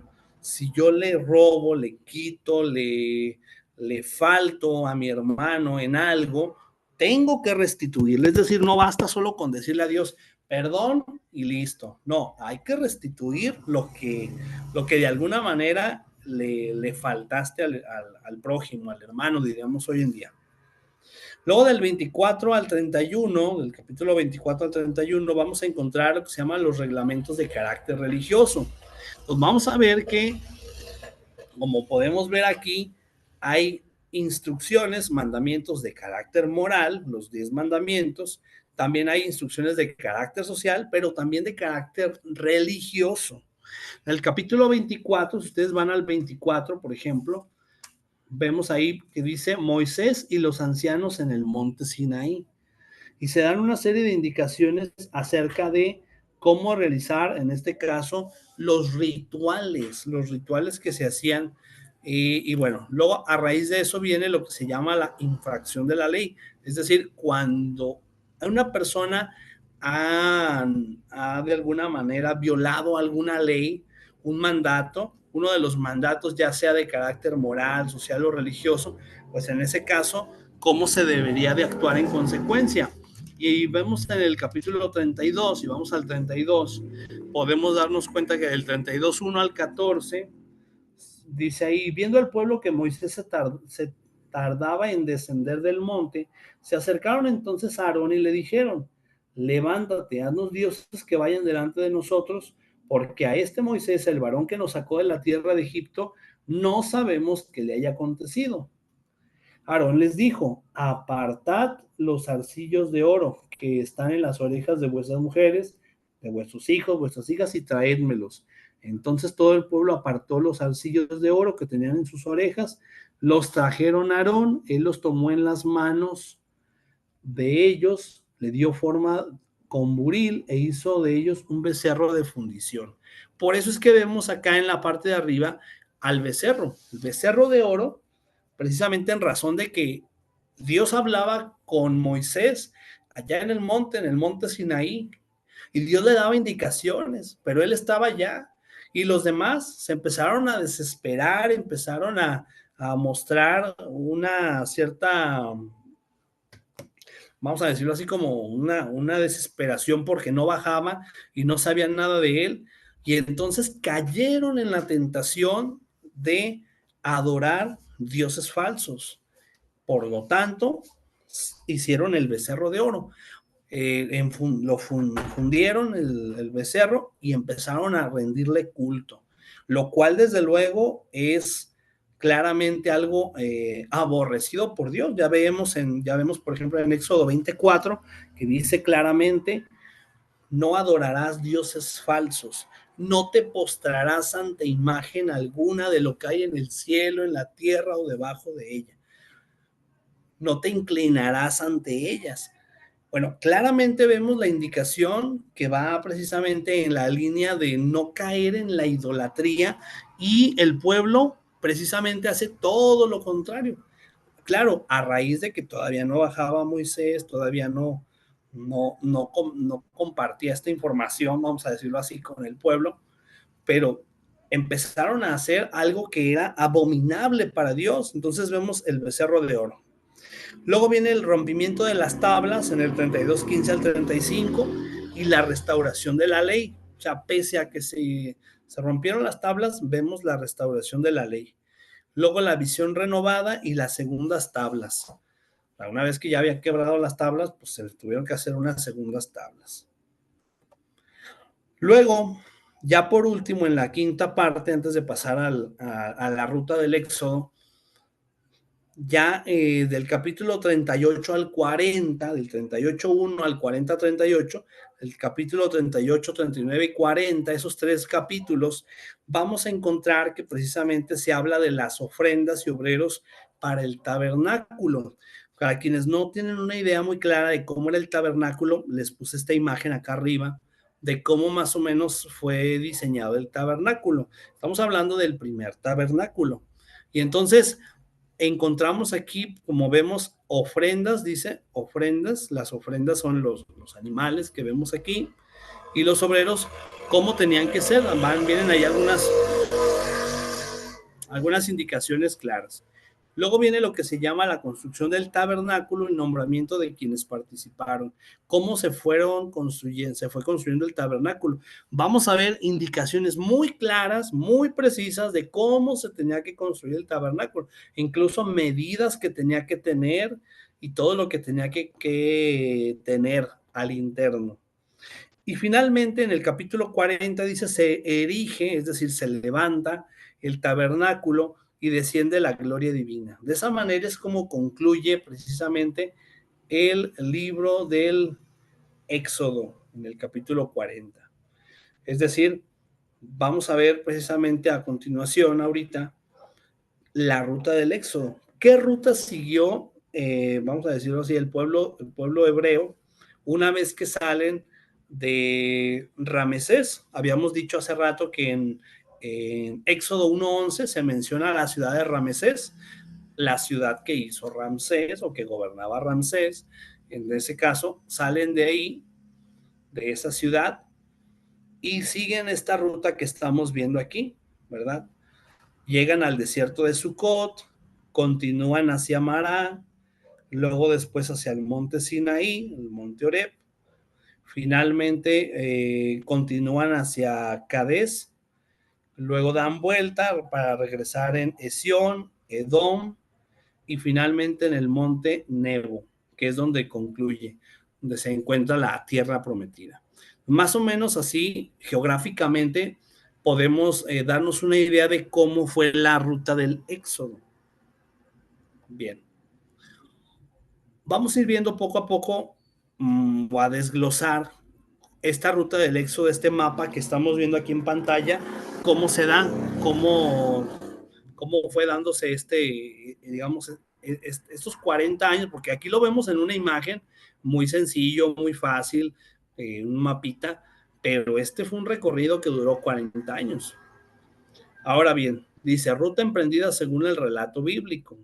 Aquí lo que vamos a tomar como texto base para esta explicación es, desde luego, el relato bíblico, lo que nos dice el Éxodo. Y para empezar, dice que se expone que después de atravesar el Mar Rojo, ustedes saben, se atraviesa el Mar Rojo, se abren las aguas para que pueda pasar el pueblo hebreo, y entonces dice que se adentraron en el desierto de Sur, es el que decíamos acá, el de Sucot. Entran al desierto de Sur o Etam, y 3 días después llegan a Mará, como habíamos visto acá abajo, llegan a Mará. Profe, Sí, dígame. perdón, una pregunta. Sí, se habla de, como parte de las especulaciones que hubo varios éxodos, me surge la duda de si hubo como algún éxodo más grande que es este, porque al cruzar el Mar Rojo, pues no sé si habría como otras opciones, ¿no? Para que después se juntaran los hebreos, ¿no? O como fue. A ver si estoy entendiendo.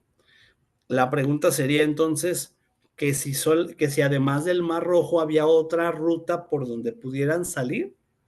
Ajá, por el tema de que nos explicaba al principio que quizás no fue un solo éxodo, sino varios. Sí, O si los anteriores éxodos también cruzaron el Mar Rojo de alguna u otra manera. fíjate que haciendo referencia a este comentario que me haces, decía yo hace un momento, son teorías, en este caso son teorías especulativas. Y al menos en lo que yo investigué, no encontré el dato específico de si todos esos éxodos, dos o más, fueron los dos por el Mar Rojo o si se fueron por otro lado.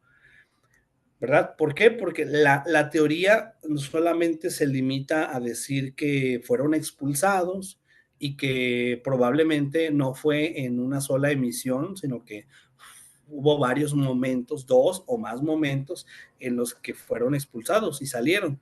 Pero el lugar por el que salieron, por donde salieron, ahí sí creo yo que no menciona la teoría ese dato de si fue por el Mar Rojo o no. Lo que nosotros decimos en este momento es el dato que nos da la Biblia. El Éxodo sí nos dice que fue por el Mar Rojo, ¿verdad? Pero con todo y esto, Dalia, le prometo que me voy a volver a meter a investigar y si encuentro más información sobre esta teoría especulativa, igual la siguiente clase, con todo gusto, inicio comentando esta situación. ¿Sale? Órale. Gracias. Muy Sí, bien. gracias a usted, gracias. Entonces, continuando con lo que estábamos viendo ahorita, vemos precisamente que atraviesan el Mar Rojo y entonces se adentran en el desierto de Sur para luego después llegar a Mará. Y justamente ahí fue donde murmuraron, como vemos en la imagen aquí, hubo hebreos que empezaron a murmurar en contra de Moisés, en contra de Dios, por lo que ya les decía, la temperatura del desierto, la falta de alimento, la falta de agua, todo eso fue complicando la situación a tal grado que ellos empezaron a murmurar en contra de Dios, en contra de Moisés. Eso lo encontramos concretamente en el 15:24 de Éxodo. En el 15:24 encontramos esta situación de murmuración en la cual ellos precisamente, pues hasta cierto punto entendible, ¿no? O sea, estaban acostumbrados no digo a la comodidad, pero sí estaban acostumbrados a tener al menos alimento y agua para llevar una vida digna. Tenían vivienda, ¿verdad? A lo mejor no como la de los egipcios, pero al menos tenían dónde vivir. Y de repente convertirse en nómadas, convertirse en personas que no tienen dónde vivir, pues sí se vuelve complicado. Luego, estábamos diciendo que entonces se encontraban en el desierto de Mará y de Mará se trasladan a Elim. Elim dice aquí que era un oasis de 12 fuentes de agua. Como podemos ver en la imagen, llegan a Elim. Elim es aquí esta parte de la imagen donde se ven las palmeras, se ve el agua, o sea, algo totalmente diferente al desierto de Mará. Entonces, para ellos pues fue un descanso, ¿no? Un respiro, el contar ahora sí con 12 fuentes de agua y dice que se adentraron en el desierto de Sin en dirección al monte Sinaí, que dice aquí, orillando el Mar Rojo. También, precisamente en este lugar, fue donde encontraron el maná. Aquí, ¿se acuerdan que les decía hace un momento el maná? Para quienes no conocen el maná, así más o menos luce el maná. bueno, era el alimento que tenían al alcance, digamos. Luego dice, ya habían transcurrido 2 meses desde la partida de Egipto y aquí se verifica el evento del maná. O sea, fíjense, 2 meses después. Estamos hablando de que con qué se alimentaban, pues a lo mejor con lo que había de momento ahí en el desierto, pues realmente no es como que hubiera mucho. Pero entonces, por eso es que empezaron a murmurar, pues claro, porque no tenían lo necesario para vivir. Luego dice, ya en el desierto de Sin, la congregación se trasladó hacia las locaciones de Dovka y Aluz, en Refidim, cerca del monte Oreb, en el desierto de Parán, un lugar sin agua. Otra vez, un lugar sin agua. Luego dice ahí, combatieron por primera vez como pueblo contra los amalequitas, venciéndoles. Entonces, en Éxodo 17:13, aquí es donde vamos a encontrar esta pugna, esta lucha contra los amalequitas, como lo vemos en la imagen. Aquí ese es aparece el pasaje donde dice que Moisés oraba con las manos en alto, ¿verdad? Oraba con las manos en alto y entonces cuando se cansaba, empezaba a bajar las manos, ¿verdad? Pues obviamente después de un rato, okay, bajaba las manos y entonces es cuando los amalequitas comenzaban a cobrar como fuerza, por decirlo así, empezaban a ganar y entonces al darse cuenta de eso, hubo hombres, como lo vemos en la imagen de la izquierda, que le empezaron a levantar las manos, precisamente para que orara. Toda la noche estuvo en oración, orando con las manos en alto, así como lo hacemos los evangélicos en la iglesia, las manos en alto. Y de esa manera dice el Éxodo precisamente que fue como le ganaron a los amalequitas. Ganaron esa. ¿Por qué? Porque hay que tomar en cuenta que el hecho de que Dios les hubiera dado la promesa de, ahora sí que valga la redundancia, de la tierra prometida, no es como que, pues les tengo de aquel lado una tierra para ustedes y ya, no. Era la época en la que los pueblos peleaban por el territorio, peleaban por quedarse con el dominio del territorio. Entonces, la búsqueda de la tierra prometida no estuvo exenta en ningún momento de pruebas como esta, la guerra con pueblos como los amalequitas. En este caso, ellos ganaron, el pueblo hebreo ganó, gracias a que Dios, bueno, Dios escucha la oración de Moisés, quien tenía sus manos en alto, y bueno, ahí está. Luego dice que estaban en Refidim, y dice, desde Refidim el pueblo hebreo entró en el desierto del Sinaí, y acamparon en las postrimerías del monte Sinaí, es decir, en lo que estaba hasta el último del monte Sinaí o del monte Oreb, a los 90 días de haber salido de Egipto. Aquí ya hablamos de 90 días. Estamos hablando de un aproximado de 3 meses. O sea, a 3 meses de haber salido del pueblo, del pueblo egipcio, de haber sido liberados, se encontraban ahora sí en el monte Oreb. Y dice, en ese lugar, precisamente, es donde Moisés pudo ver a Yahvé, quien le entregó los 10 mandamientos, ahí en el monte Oreb, ahí precisamente.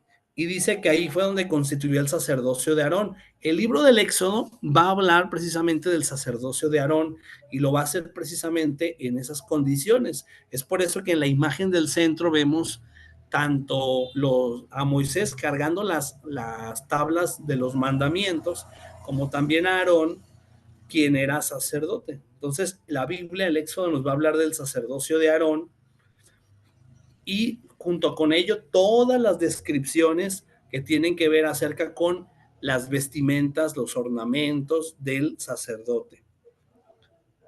Esto también se va a repetir, como ya dije, en Levítico. En el libro de Levítico se van a repetir estas indicaciones acerca del sacerdocio, de cómo deben de vestir, cómo se tienen que preparar, etcétera.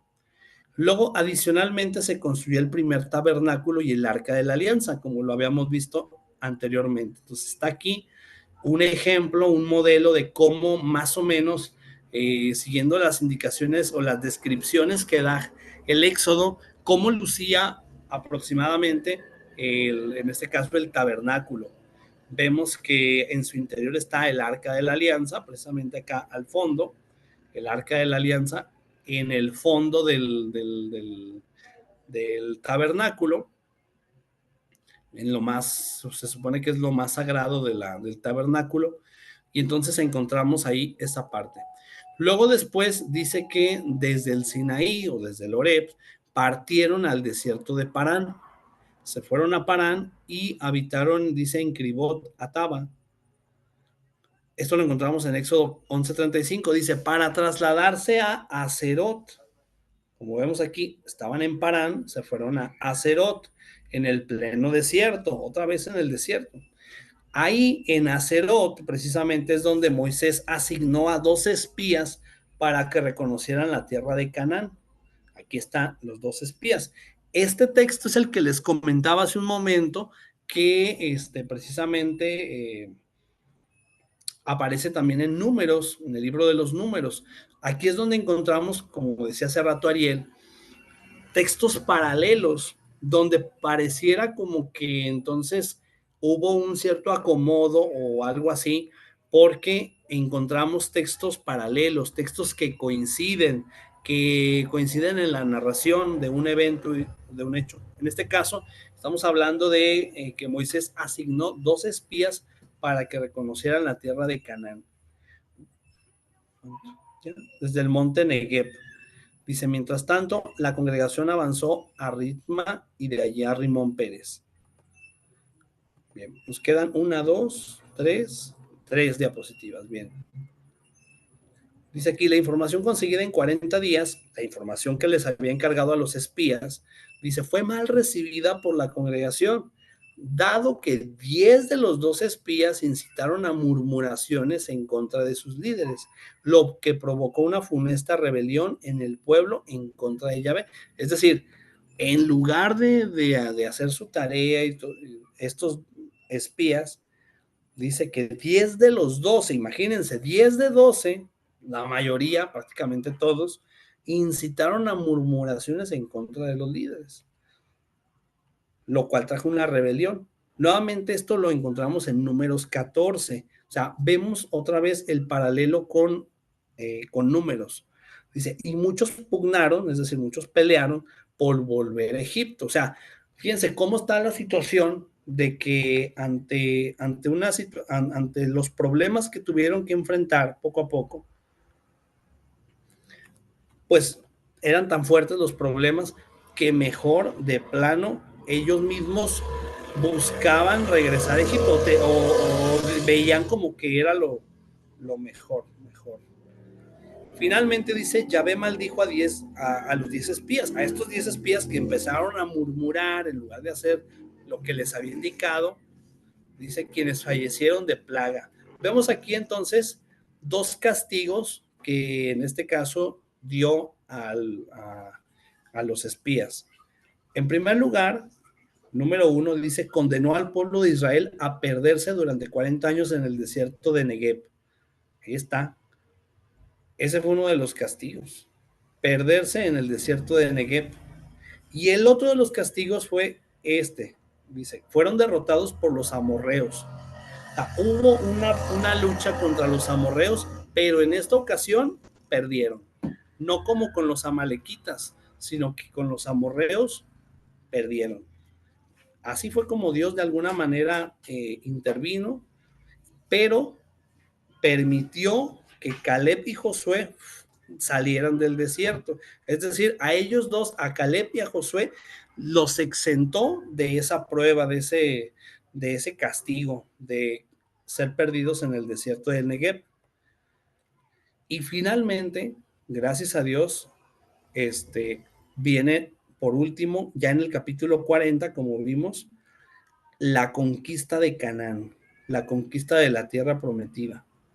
Entran a Canaán, dice, teniendo como líder a Josué. Fíjense, durante todo ese camino por el desierto, Moisés fue quien los iba conduciendo.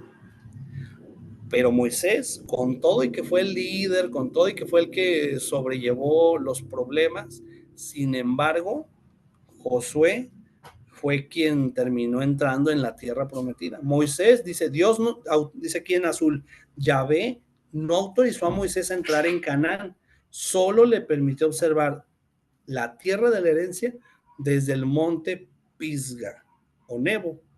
Por eso vemos aquí a Moisés viendo a lo lejos, viendo hacia lo lejos la tierra de Canaán. Y finalmente muere Moisés, ya bastante anciano, y es enterrado en Moab. Y bueno, así es como concluye precisamente el libro del Éxodo. Así es como concluye básicamente este camino o esta ruta que siguieron por el desierto. Y bueno, pues de esa manera vamos a concluir por hoy la clase. No sé si tengan alguna pregunta, duda antes de irnos. Bueno, entonces vamos a ponerle aquí cancelar. Bueno, si ya no hubiera ninguna pregunta, vámonos a detener grabación.